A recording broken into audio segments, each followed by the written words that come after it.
എബ്രായർക്കെഴുതിയ ലേഖനം 4:16. അതുകൊണ്ട് കരുണ ലഭിപ്പാനും തത്സമയത്ത് സഹായത്തിനുള്ള കൃപ പ്രാപിപ്പാനുമായി നാം ധൈര്യത്തോടെ കൃപാസനത്തിന് അടുത്തു ചെല്ലുക.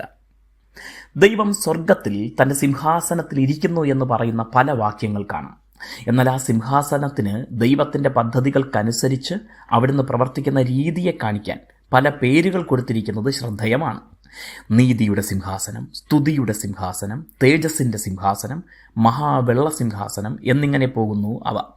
ഓരോ കാലഘട്ടത്തിലും ദൈവപ്രവൃത്തികൾ വ്യത്യസ്തങ്ങളായി വെളിപ്പെടുന്നു. കൃപയുടെ സിംഹാസനത്തിൽ ദൈവം ഇരിക്കുന്നു എന്നത് അവിടുന്ന് ഇന്ന് നമ്മോട് വെളിപ്പെടുത്തുന്ന കൃപയെ കാണിക്കാനാണ് ഉദ്ദേശിക്കുന്നത്. ഇതിന് ഒരു പഴയ നിയമ പശ്ചാത്തലം കൂടെയുണ്ട്. ഇസ്രായേൽ ജനം ദൈവം നൽകിയ കൽപ്പന പ്രകാരം സമാഗമന കൂടാരം പണിതപ്പോൾ അതിൻ്റെ 3 ഭാഗങ്ങളിൽ ഏറ്റവും ഉള്ളിലെ ഭാഗം അതിപരിശുദ്ധ സ്ഥലമെന്നാണ് പറഞ്ഞത്. അവിടെ ഒരു പെട്ടകവും അതിന്മീതെ കെരൂബുകൾ അഭിമുഖം ചിറക് വിടർത്തി നിൽക്കുന്നതായും പണിതിരുന്നു. ദൈവത്തിൻ്റെ തേജസ് അവിടെ ഇറങ്ങി വസിച്ചു.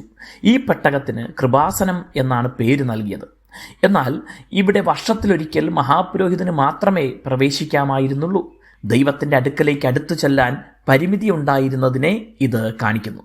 എന്നാൽ യേശു ക്രൂശിൽ മരിച്ചപ്പോൾ ദൈവാലയ തിരശ്ശീല മുകൾ തൊട്ട് അടിവരെ കീറിപ്പോയത് ഇവിടേക്ക് യേശു മുഖേന ഏതു സമയത്തും പ്രവേശനം ലഭിച്ചു എന്ന് കാണിക്കുന്നു. ഇതിൻ്റെ അടിസ്ഥാനത്തിലാണ് നാം ധൈര്യത്തോടെ കൃപാസനത്തോട് അടുത്തു ചെല്ലാൻ ആവശ്യപ്പെടുന്നത്.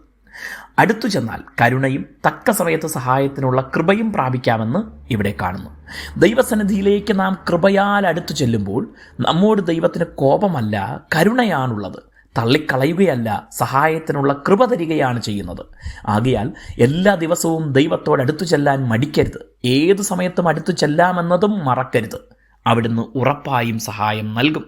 ദൈവം നിങ്ങളെ അനുഗ്രഹിക്കട്ടെ.